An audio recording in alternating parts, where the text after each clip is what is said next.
238 otages sont toujours retenus dans la bande de Gaza par le Hamas depuis le 7 octobre. Le Hamas qui réclame en échange la libération de tous les prisonniers palestiniens. Notre éditorialiste Slimane Zeguidron nous a rejoint. Bonsoir Slimane. Bonsoir. Combien de Palestiniens sont détenus actuellement en Israël? Alors jusqu'au 7 octobre, il y avait 5192 prisonniers, dont 147 mineurs et 1319 dits détenus en détention administrative. Alors, parmi tous ces prisonniers, il y a de tout. Il y a des gens qui ont été convaincus d'attaques contre les soldats ou les colons israéliens, voire même des attaques contre des civils, donc qui ont tué des Israéliens. Ceux-là ont été, un tiers à peu près, ont été condamnés et purgent des peines déjà fixées. Une partie d'entre eux attendent d'être jugés, mais il y a parmi eux des droits communs, des gens qui séjournaient illégalement en Israël.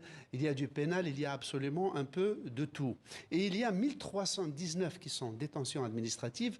La détention administrative est une spécificité israélienne qui fait qu'on peut vous arrêter uniquement parce qu'on pense que vous avez dit des choses dans votre comportement, vous seriez susceptible un jour d'attaquer des Israéliens ou l'armée, et dans ce cas-là, on vous met en prison.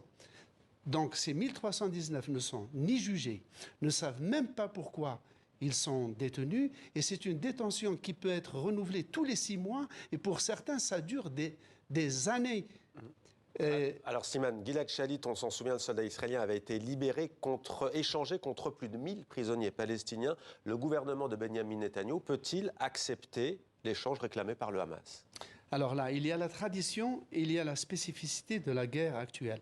Dans la tradition, les échanges entre des Israéliens et des Palestiniens sont vraiment monnaie courante depuis 40 ans.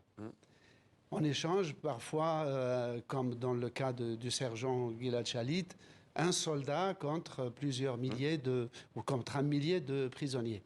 Donc du point de vue classique, ça pourrait se faire. Mais la spécificité de la situation actuelle, c'est qu'il y a dans la doctrine militaire israélienne un concept qu'on appelle le concept de Hannibal. Autrement dit, c'est-à-dire que parfois, pour un impératif militaire, tactique ou stratégique, on peut, la mort dans l'âme, décider de sacrifier des prisonniers et en l'occurrence des otages. De ce côté-là, il y a les 2 hypothèses qui circulent en Israël et qui créent vraiment une véritable...